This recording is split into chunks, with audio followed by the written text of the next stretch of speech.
नमस्कार दोस्तों, जिया डिफेंस में आपका स्वागत है।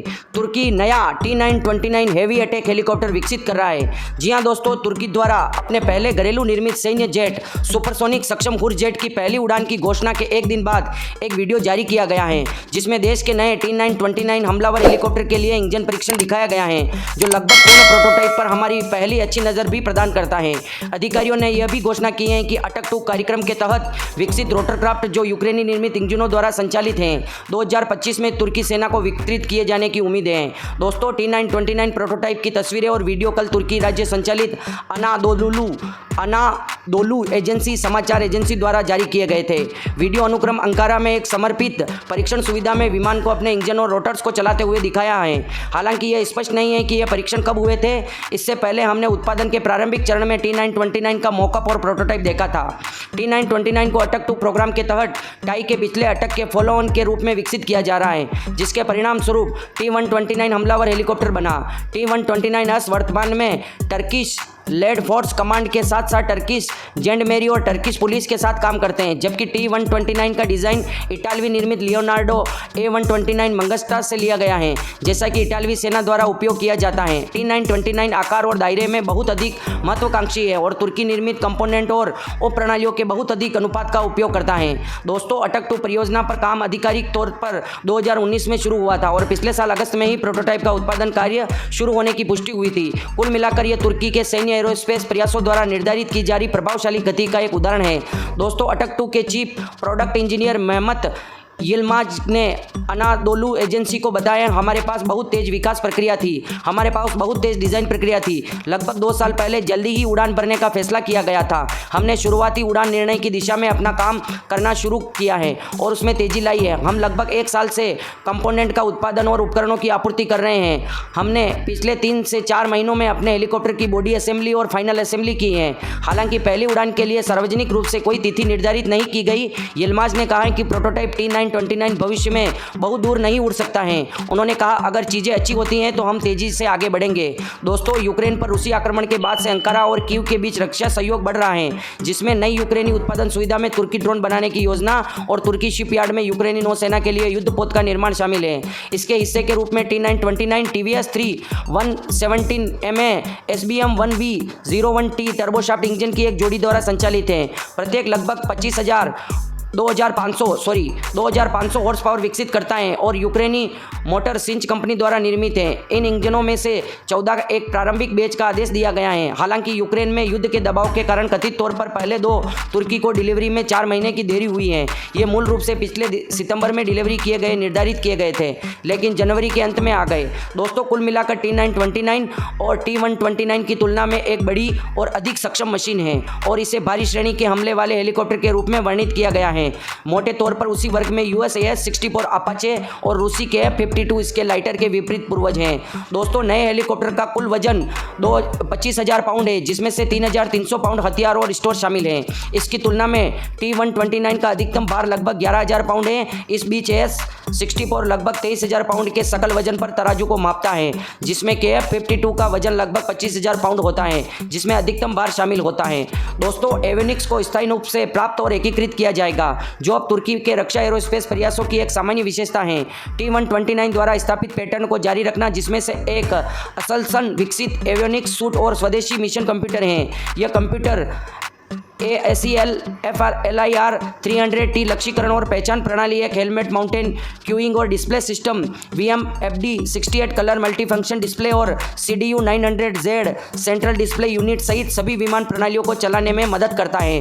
दोस्तों, तुर्की ने एक मिलीमेट्रिक वेवलेंथ फायर कंट्रोल रडार भी विकसित किया है, जिसे मिल्डार नामित किया गया है, जिसके एक संस्करण के मास्ट माउंटेड इंस्टॉलेशन में T929 पर अपना रास्ता खोजने की उम्मीद है। हथियारों के संदर्भ में यदि सभी नहीं तो अधिकांश तुर्की निर्माताओं से आने की उम्मीद है। इसमें UMTS और LUMTS लंबी दूरी की एंटी टैंक मिसाइल और सीरीट 70mm गाइडेड रॉकेट शामिल है, जबकि T129 को नाक में US विकसित 20mm M197 चेन गन के साथ फिट किया गया था। T929 स्थानीय रूप से विकसित तोप असलसन कंपनी से T30H पेश करता है। दोस्तों, इसी तरह नियोजित इलेक्ट्रॉनिक युद्ध उपकरण को पूरी तरह से एकीकृत सूट के साथ तुर्की कहा जाता है, जिसमें मिसाइल चेतावनी सेंसर, एक रेडियो फ्रीक्वेंसी जैमर, एक दिशात्मक अवरक्त काउंटर मेजर्स DIRCM प्रणाली शामिल होगी जो इंफ्रारेड निर्देशित खतरों से बचाती है। दोस्तों, प्रारंभ में T929 को लैंड फोर्सेज कमांड और नेवल फोर्सेज कमांड देने की योजना है। इससे पता चलता है कि यह तुर्की नौसेना के लिए TCG अनाडोलू के हवाई विंग का हिस्सा बनने की उम्मीद की जा सकती है, जो एक द्विधा गति वाला हमला जहाज है जिसे तुर्की ने हाल ही में कहा है कि वह एक ड्रोन वाहक के रूप में काम करना चाहता है। दोस्तों, यह तुरंत स्पष्ट नहीं है कि कैसे T929 land forces command inventory में स्लॉट करेगी। स्वदेशी T129 की शुरुआत के बावजूद कमांड अभी भी बड़ी संख्या में US निर्मित कोबरा अटैक हेलीकॉप्टर का संचालन करती है, जिसमें अमेरिकी सेना के पुराने AH-1PS मॉडल और नए पूर्व अमेरिकी मरीन कॉर्प्स AH-1W विस्की का मिश्रण है। लगभग 53 कोबरा अभी भी उपयोग किए जाते हैं। साथ में 57 T129 भी हैं, जिनमें से कम 30 और ऑर्डर पर हैं। पहले AH-1S 1990 में वापस आए और अब उन्हें प्रतिस्थापन की आवश्यकता है। विशेष रूप से अधिक आधुनिक और उन्नत AH-1WS को पिछले साल भूमि सेना कमान से नौसेना बल कमान में स्थानांतरित कर दिया गया था। T929 के लिए एक विकल्प हो सकता है वह अंतिम कोबरा को बदल दे और T129 के साथ मिश्रित बल में काम करें। AH-1 और T129 दोनों को अलगाववादी कुर्दिस्तान वर्कर्स पार्टी या PKK के खिलाफ संचालन में भारी रूप से नियोजित किया गया है, जहां उन्हें man portable air defence system MANPAD से बड़े खतरे का सामना करना पड़ा है, जिसके परिणाम स्वरूप उन्हें कुछ नुकसान हुआ है। T929 पूरी तरह से अधिक सक्षम हमलावर हेलीकॉप्टर होने का वादा करता है, जिसमें आत्मसुरक्षा भी शामिल है। दोस्तों, विदेशी बिक्री के संदर्भ में T929 और T129 की तुलना में अधिक निर्यात योग्य प्रतीक होता है, जो हमेशा अपने LSTEC CTS 800 टर्बोशाफ्ट इंजन पर अमेरिकी निर्यात नियंत्रण द्वारा सीमित रहा है।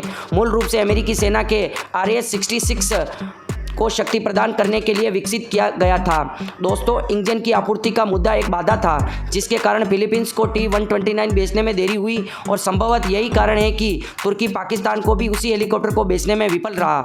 T929 की निर्यात बिक्री के लिए अमेरिकी अनुमोदन की आवश्यकता नहीं होगी, क्योंकि यह US international traffic in arms regulation ITR द्वारा नियंत्रित कंपोनेंट से मुक्त होगा। यह हेलीकॉप्टर के लिए विभिन्न नए बाजार खोलने का वादा करता है। दूसरी ओर T929 के लिए आवश्यक इंजन वितरित करने की यूक्रेन की क्षमता कम से कम जब तक रूस के साथ युद्ध जारी है संदिग्ध है और इससे और देरी या कमी हो सकती है। दोस्तों, जो कार्यक्रम को प्रभावित कर सकती है, कम से कम मास्को के अनुसार यूक्रेन के जपोर्जिया क्षेत्र में मोटर सीज संयंत्र पहले ही रूसी हवाई हमलों से प्रभावित हो चुका है। हमले के हेलीकॉप्टर के भारी वर्ग में T929 के साथ साथ टाई के मध्यम वजन समकक्ष बिना चालक दल के T6029 पर काम कर रहा है, जिसका वजन लगभग 13,000 पाउंड होगा। T6029 के कुछ विवरण जो बिजली से चलने वाले माने जाते हैं प्रकट किए गए हैं और 2021 के लिए नियोजित प्रायोगिक प्रदर्शन की एक अस्थायी पहली उड़ान का एहसास नहीं हुआ था। लेकिन अगर टाई एक मानव रहित हमले के हेलीकॉप्टर को सही करता है, चाहे जो भी पावर प्लांट हो, यह एक मानव रहित टीमिंग परिदृश्य में T929 जैसे पारंपरिक हमले हेलीकॉप्टर के साथ काम करने के लिए एक दिलचस्प सहायक हो सकता है। दोस्तों, यह एक अवधारणा है जिसे तुर्की में खोजा जाना शुरू हो गया है, जिसमें PKK बलों के खिलाफ समन्वित हमलों सहित T129 और बायक्टर TB2 ड्रोन के बीच घनिष्ठ सहयोग स्थापित किया गया है। दोस्तों, यूक्रेन में युद्ध में इन विमानों में आमतौर पर खराब प्रदर्शन से रूसी हमले के हेलीकॉप्टर की बिक्री प्रभावित होने की संभावना है। ऐसा लगता है कि T929 AH-64 से बिक्री लेने के लिए चौकोर लक्ष्य होगा। एक अच्छी तरह से स्थापित और भी बढ़ते ऑपरेटर पूल के साथ ऐसा लगता नहीं है कि अपाचे को जल्द ही किसी भी गंभीर चुनौती का सामना करना पड़ेगा। दूसरी ओर निर्यात बाधाओं से मुक्त होने के कारण T929 अभी भी एक जगह मिल सकती है, क्योंकि ऑपरेटरों ने अमेरिकी रक्षा उत्पादनों तक पहुंच से इनकार कर दिया है, विशेष रूप से अपाचे जैसे घातक। इसके अलावा T929 अपने बहुआयामी दृष्टिकोण के साथ तुर्की सेना के अपने आधुनिकीकरण अभियान को जारी रखेगा, जिसमें अब TFX अगली पीढ़ी के लड़ाकू विमान, हुरजेट उन्नत जेट, हल्के लड़ाकू विमान, अनका 3 निम्न अवलोकन योग्य उड़ान विंग शामिल हैं। मानव रहित लड़ाकू वायु वाहन UCAV और लड़ाकू जैसे बैरक्टर, किल्जी लेजमा ड्रोन अन्य शामिल हैं। दोस्तों तुर्की के लिए T929 को क्षमताओं का एक नया स्तर लाना चाहिए, जबकि साथ ही विनिर्माण और रखरखाव प्रक्रिया पर पूर्ण नियंत्रण सुनिश्चित करना चाहिए। कुल मिलाकर इस नए हमलावर हेलीकॉप्टर की उपस्थिति तुर्की के घरेलू रक्षा उद्योग द्वारा की गई तीव्र प्रगति और सबूत प्रदान करती है। वास्तव में इस प्रगति को क्रियात्मक रूप से साकार करने में वास्तव में कितना समय लगेगा, यह दूसरी बात है। दोस्तों आपको यह जानकर आश्चर्य होगा कि जो चाइना के हथियार हैं और जो टर्की के हथियार हैं वो चाइना से बहुत ज़्यादा कैपेबल है, और अब पाकिस्तान को टर्की अपने हथियार देने लगा है।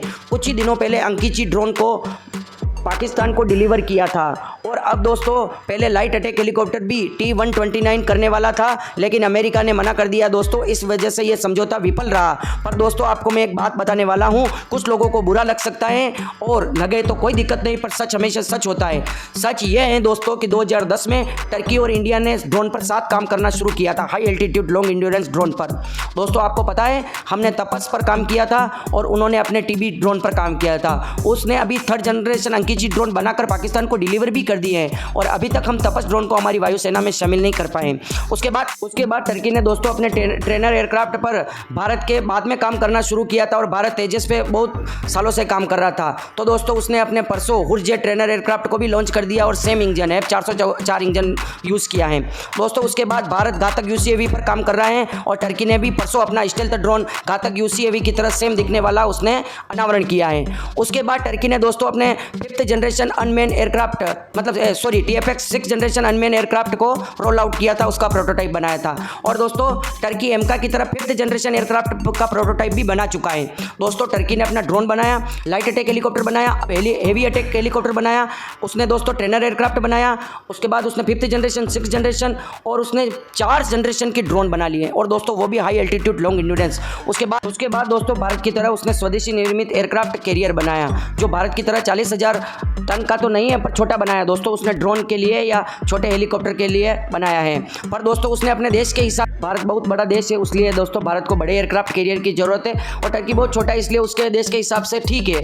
पर दोस्तों हम अब कहते हैं कि मेक इन इंडिया पर काम चल रहा है, भारत हथियार के क्षेत्र में एक्सपोर्ट भी करने लगा है। ऐसा कुछ भारी काम नहीं किया है दोस्तों, वो $1 से $2 बिलियन के हथियार एक्सपोर्ट किए हैं, वो भी छोटे मोटे पार्ट्स, कोई बड़ा हथियार एक्सपोर्ट नहीं किया है, और एक LCH हेलीकॉप्टर भी नहीं किया है दोस्तों, यूटिलिटी हेलीकॉप्टर था वो एक्सपोर्ट किया है।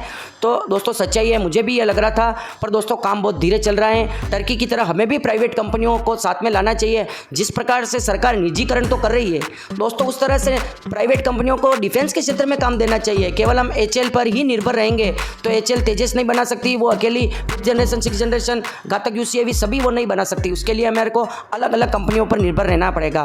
जिस प्रकार से दोस्तों अभी हमने जो लाइट टैंक है वो हम L&T के साथ बना रहे हैं, तो L&T बहुत जल्द बना देगी दोस्तों उसको। तो ये बहुत बड़ा दुख हो रहा है दोस्तों मुझे, भारत टर्की से स्पीड के मामले में 10 साल पीछे है। ये जानकर आपको आश्चर्य होगा, और मुझे तो बड़ा दुख हो रहा है दोस्तों, क्योंकि 2 दिन में उसने 2 हथियार बड़े रोल आउट कर दिए। पहले का प्रोटोटाइप रोल आउट किया और दूसरे की उड़ान की दोस्तों। तो भारत को भी टेक्नोलॉजी में टर्की भारत से 50 साल पीछे हो सकता है। टेक्नोलॉजी, रडार वगैरह, एविनिक्स सूट, उसमें भारत से आगे नहीं है टर्की।